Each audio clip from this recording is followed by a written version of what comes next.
제가 여러 번 한국 경제가요, 거의 막장으로 가고 있다라고 이야기를 했습니다.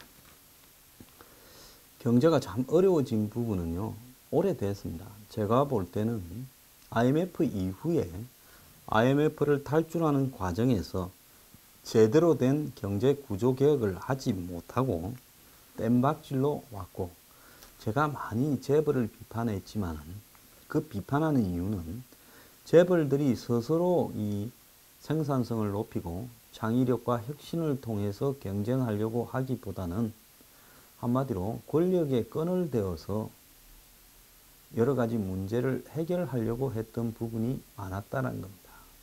물론 한국의 독특한 정치 환경에서 이 정권이 어떤 기업을 하기 위한 환경을 만들어주지 못하고 툭 하면 기업들에게 돈을 뜯으려고 했던 부분도 있지만은, 그렇다고 해서 일부 재벌이 정치판에 올인을 해서 정권에 밀고 그 정권이 되면 그 뒤에서 여러 가지로 국가의 정책과 법률 등에 또 인사 등에도 개입을 해오고 막대한 혜택을 받는 부분이 있었다는 것도 우리가 부인을 하면 안 되는 겁니다. 어쨌거나 이 역대 정권이 좌파 정권이든 우파 정권이든 경제를 살리는 부분에는 실패를 했고요. 이 경제적 문제들이 점점 누적되어 왔습니다. 이렇게 누적되어 오다 보니까 발생한 상황들이 지금 매우 심각한 지경까지 왔는데요. 지금 한국의 국가 경쟁력이 세계 경제 포럼, 이거 다보스 포럼 하는 그 기관에서 조사한 겁니다. WEF라고요. 평가 대상 137개국 중에서 26위를 차지를 했는데요. 물론 세계 경제 포럼은 10년간 한국은 선진국 중에 드물게 국가 경쟁력 평가 지표에서 순위가 떨어지고 있는 나라 중에 하나라고 한국을 지적을 했습니다. 선진국이 되면 보통 잘 안 떨어지는데요. 그런데 이 가장 중요한 떨어지는 이유 중에 하나가 이 노동 문제라는 겁니다. 자, 전체적으로 한국이 26등을 했는데, 그러면 한국이 여태까지 어떤 성적이었느냐? 2008년에 13등을 했고요.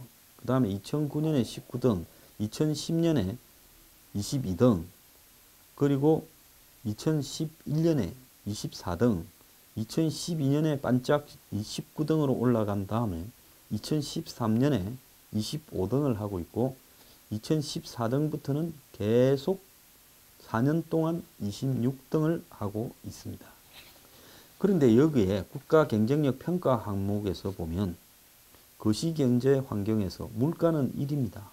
저축률은 8위, 재정수지는 11위.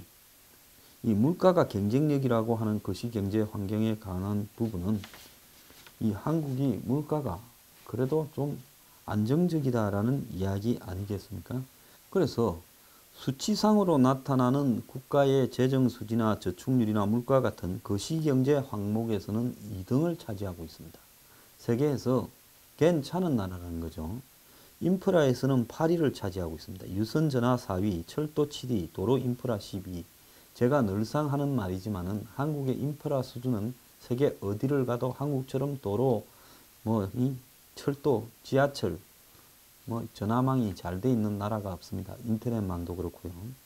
그런데 노동시장 효율성은 73인데 노사 간 협력이 132로 거의 꼴찌고, 정리해고 및 비용이 112, 고용 및 해고가 88위, 그리고 금융시장 성숙도가 은행 건전성이 91위, 정권거래 규제 71위, 법적 권리지수 72 등으로 전체적으로 74위라는 겁니다. 그런데 중국이 지금 27위로 35위에서 지난 2007년에, 그때는 우리가 11위였습니다. 중국은 그때 35위였고 지금 27위까지 왔는데요. 이렇게 된 부분의 중요한 원인으로는 벼랑 끝 투쟁으로 일관하는 노동운동, 그리고 금융시장의 후진적 구조, 경직적인 노동시장, 과도한 정부 규제 등이 복합적으로 국가 경쟁력을 후퇴시키고 있다는 겁니다. 자, 이 부분에서 국가 경쟁력 1위는 스위스고 2위는 미국이고 일본은 9등이고 이렇습니다. 전체적으로 보면 스위스 1등, 미국 2등, 싱가포르 3등, 미국이 3등에서 2등이 됐습니다. 4등 네덜란드, 5등 독일, 6등 홍콩, 7등 스웨덴, 8등 영국, 9등 일본, 10등 핀란드입니다. 자, 일본이 한번 보세요. 홍콩은 제가 볼 때 조그만한 도시 국가이고 그야말로 금융을 위해서 특화된 지역이고 노동이나 이런 부분에 관해서 여러 가지 무슨 이런 이 규제가 없는 나라이기 때문에 별개로 하고요. 일본이 아시아에서 10등 안에 들어간 이 싱가포르도 도시국가니까 빼고 8위로 유일하다, 9위로 유일하다라는 부분은 일본이 우리보다는 사회 전반적인 경쟁력이 엄청나게 좋다라는 것을 의미하는 겁니다. 자, 그러면 여기에서 우리가 뭘 어떻게 해야 될 것인가 라는 부분에 답이 나오는 거라고 저는 보고 있습니다. 그런데 한국이 이 노동하고 금융시장 외에도 문제가 있는 부분이요. 제도적 요인에서 58등을 했습니다. 그 다음에 보건 및 초등 교육에서도 28등, 그러니까 평균 26등보다도 부문별로 봤을 때 더 낮은 부문입니다. 그리고 기술 수용 적극성도 29등, 이런 부분들도 문제가 좀 있다라고 이렇게 해석이 되는데요. 자, 이 자신들의 문제가 무엇인지 정확하게 파악은 하고 있지만 정작 해결을 위한 실천은 거의 없다고 지난 97년에 IMF가 닥쳤을 때 이 IMF에 대해서 컨설팅을 했던 그 이유에 대해서 이 세계적인 컨설팅 회사죠. 부즈 앨런 해밀턴이라는 회사에서 한국을 이렇게 평가를 했습니다. 즉 알고 있고 말은 많은데 행동에 옮기지는 않는 나토, not no action talk only, 말만 많고 행동은 안 하는 나라라고 이야기를 했습니다. 그런데 이번에 그로부터 97년으로부터 20년이 지난 이번에 국가 경쟁력 26이라는 부분에서 20년 전에 지적되었던 한국의 문제점이 그대로 이렇게 남아 있는 것 아니냐라고 지금 동아일보는 보도를 하고 있습니다. 국가 경쟁력을 평가하는 해외 기구들이 수년째 한국의 약점으로 공통적으로 지적한 부분이 노동시장의 경직성과 금융시장의 후진성이라고 이야기를 함에도 불구하고 상황은 20년 전이나 지금이나 똑같이 진행되고 있다는 겁니다. 정규직의 과도한 보호가 계속되고 있는 가운데 정부는 비정규직조차도 정규직으로 만들겠다고 하고 있고, 제가 거듭 이야기하지만은 고용노동부 장관도 노동운동을 하던 사람, 노사정 위원장도 노동운동을 하던 사람, 아주 대표적인 상징적 인물로, 그리고 노동조합들은 더 많은 요구들을 정부를 향해서 하고 있고, 근본적으로 이 시대가 요구하는 이 생산성을 높이기 위한 노동에 대한 요구들은 전혀 반영할 엄두조차도 정권은 생각하지 않고 노조들의 눈치를 맞추려고 하고 있습니다. 촛불 집회를 하는데 민노총을 중심으로 해서 전국에서 동원하는데 결정적인 공헌을 세웠다. 아마 민노총이나 이런 단체들이 여차하면 정교조나 민노총 이런 단체들이 촛불 집회에 우리가 몇 차례에 걸쳐서 얼마나 동원했냐, 이런 거를 까발리게 되면, 공개하게 되면 아마 현 정부가 좀 곤혹스러운 부분도 있을 거예요. 그러니까 이들 노동단체들이나 촛불 집회에 빚을 진 단체들의 요구에 질질 끌려다니는 겁니다. 그래서 투가면 한상균이 빨리 석방하라, 정교조 합법화하라고 지금 요구를 하는 겁니다. 그런데 대통령부터가 촛불혁명으로 대통령이 된 사람이다, 이 정권은 촛불혁명 정권이다 라고 이야기를 하면서 그들에게서 벗어나지 못하고 있죠.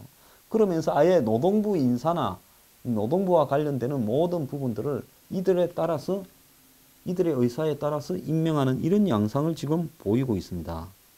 여기에다가 금융시장에 대해서 이 지나친 정부의 간섭은요, 그대로 지금 진행되고 있고 관치금융은 오히려 더 강화가 되고 있습니다.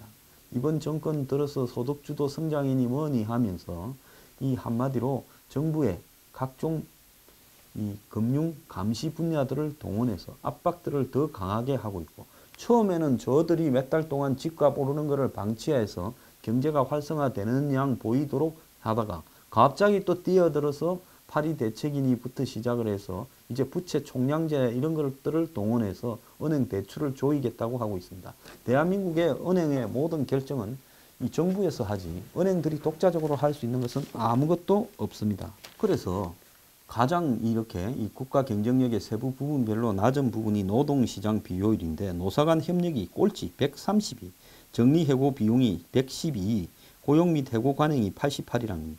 노사 간에는 협조가 아예 안 되는 나라고, 직원을 정리해고하려고 하면 드는 비용이 엄청나다라는 거고, 고용하거나 해고하는 부분에 있어서 잘못된 관행이 매우 높다라는 부분입니다. 민주노총과 한국노총 등 양대 노총이 노사정위원회에서 빠져있는 상태에서 이 노동 문제를 둘러가 산 노사 간의 대화는 전혀 안 되고 있고, 주요 대기업에서는 툭하면 파업이 계속되고 있고, 해고의 경우에는 이 해고 요건을 까다롭게 하는 방향으로 오히려 가고 있다, 거꾸로 가고 있다는 거죠. 그래서 문재인 정부 들어서 노동의 경직성은 더욱 강화되고 있다는 겁니다. 자, 노동 문제의 본질은요, 저도 이것도 참 고민을 많이 한 부분인데요. 어느 것이 맞느냐. 지금 전 세계의 산업의 변화라는 부분이 매우 심각하게 진행이 되고 있습니다. 과거에 1등이었던 분야가 금방 가라앉게 되는 데는 얼마 시간도 걸리지 않습니다. 굉장히 빠른 속도로 기술의 변화나 고용의 어떤 상태에 대한 변화들이 이렇게 발전해 가고, 신기술이 나오고 신산업이 나오면서 과거에 잘 나가던 산업은 무너지고, 이런 식으로 진행이 되고 있는 상황에서 지금 고용을 갖다가 경직화해서는 한마디로 이 산업의 변화에 따라잡을 수가 없습니다. 그런데 한국에는 이 노동조합이라는 것을 기반에 두고 이들이 정치 투쟁을 통해서 자신들의 임금과 고용 수준들을 유지하도록 하고, 거기에 더 나아가서 일부 고용에까지 무슨 세습 고용까지 이렇게 주장하면서 개입을 하고 있고, 회사의 중요한 의사결정에도 개입을 하고 있습니다. 물론 독일식의 노사가 협의해서 이렇게 공동으로 경영하는 부분이 되면 좋은데요. 거기에는 독일의 노조가 동일한 지역에서 동일한 노동을 하는 사람은 동일한 임금을 받는다라는 데 동의해주는 선진성이 있다는 겁니다. 한국의 노조가요, 과연 동일한 지역에 동일 노동에 종사하는 사람이 똑같은 월급을 받는다라는 데 대한 양보를 할까요? 독일 노동자들은 양보를 했습니다. 스웨덴 노동자도 양보를 했어요. 네덜란드 노동자도 양보를 했어요. 그래서 이런 양보가 바탕이 되어서 같은 노동자라는 연대의식 속에서 위에 사람의 몫을 떼서 밑에 주고, 그 사측도 양보하고 정부도 양보해서요, 합리적인 그 나라의 산업 수준에 맞는 이 임금이 책정되면서 누구는 많이 받고 누구는 적게 받고가 없었던 겁니다. 그런데 한국에는요, 자동차나 중공업에 가보세요. 똑같은 일을 하는데, 아니 더 힘들고 험한 3D 일을 하는데, 어떤 사람은 조금 일하고도 또 잔업이니 뭐 특근이니 해서 돈을 엄청나게 챙겨가는데, 어떤 사람은 같은 일을 더 심한 위험한 일을 하고도 뭡니까? 외부에서 온 사내 하청이다. 그리고 이 외주기업 노동자다. 하청업체다 출신이다. 계약직이다. 비정규직이다라고 해서 40%, 30%대의 월급밖에 받지 못한다는 겁니다. 그러니까 정규직으로 분류되어서 일정한 노조의 틀 안에 들어간 사람들은 8, 9천만 원, 1억에 넘는 월급을 받고, 그러지 못한 사람들은 2, 3천만 원 월급을 받는 수준으로 차별화된다. 자, 이런 부분들을 해결을 하지 않고는 한국의 기업이 생존을 할 수 없다는 것은 명확한 거고요.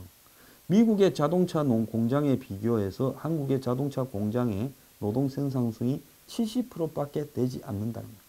그러니까 같은 임금을 준다 하면 70%밖에 안 되고, 실제 임금 수준은 한국이 미국의 자동차 공장의 월급보다도 훨씬 더 많이 받고 있고, 부대적으로 이런 근로자 한 명을 고용하기 위해서 들어가는 부대적인 어떤 비용은 훨씬 높다라는 겁니다. 자, 그래서 결국은 문재인 정부 들어서 노동의 경직성이 더 강화되고 있고, 비정규직의 정규직 전환부터 시작을 해서 최저임금까지 올리도록 지금 요구가 나오고 있고 곳곳에서 지금 비정규직의 정규직 전환들이 공공기관부터 해서 이루어지고 있습니다. 자, 거꾸로 가고 있는 거죠. 그런데 재계는 정규직의 신분은 과도하게 보장하면서 일방적으로 비정규직을 줄이면 결국은 일자리가 줄어드는 거라고 이야기를 하고 있고 임금과 근로시간의 유연성을 확보해야 되는데 양극화를 해소하기 위해서는 고임금 노동자들의 자제와 양보가 필요하다. 이게 전문가들의 견해인데 제가 이야기하는 거하고 똑같은 거예요.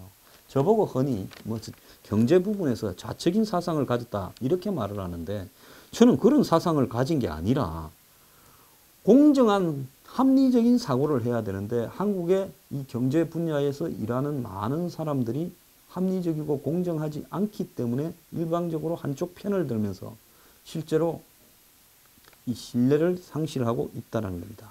자, 결국은 노동개혁 없이는 한마디로 국가 경쟁력이 설 수 없다.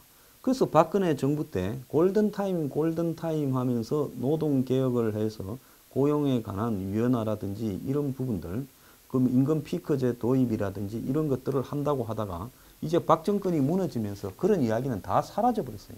그때까지만 해도 진짜 시급하다. 지금 안 하면 안 된다고 난리를 쳤는데 이제 정권이 바뀌니까 이게 사라졌는데도 세상 어디에서도 이거를 갖다가 주장을 하면서 그때 했던 노동개혁을 이 정권도 물러받아야 된다 말하는 사람 하나 없습니다. 저는 재계도 썩어 빠졌다고 봐요. 재계에 많은 단체들이 있으면 저들의 주장은 목에 칼이 들어와도 정권이 아무리 바뀌어도 주장을 해야 될 거 아닙니까? 정경련이니 상공회의소니 이건 왜 필요합니까? 그렇지 않습니까? 자기 이야기들을 자기들이 반영을 해야지요. 그런데 그러지 않아요. 딱 겁을 먹고 입을 다물고 있어요.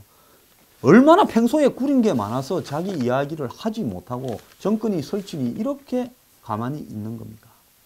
자, 이 속에서요. 결국은 이 한국의 경제는 병들어 갈 수밖에 없다는 겁니다. 이 정권요. 5년 동안에 절대 노동개혁 안 할 겁니다. 오히려요. 이 정권이 끝나고 나면 이제 노동 문제가 더욱더 경직화되고 왜곡되어 가지고 나중에 이걸 해결하기가 정말로 어려워질 거예요. 지금 한번 보세요. 비정규직, 정규직하라고 공공기관에서 하는데 공공기관에 비정규직으로 들어간 사람, 계약직으로 들어간 사람 그중에 상당수가 백을 쓰고 뒷구멍으로 들어가요.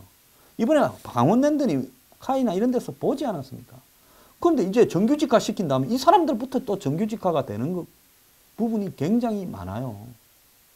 백으로 들어가서 계약직이 뚫고 들어갔다가 과거에도 그렇게 들어왔는데 이제 대통령이 그렇게 하라니까 더 쉽게 정규직이 되는 거죠. 이게 공정하다고 생각합니까? 자, 이뿐만 아닙니다. 금융기관도요.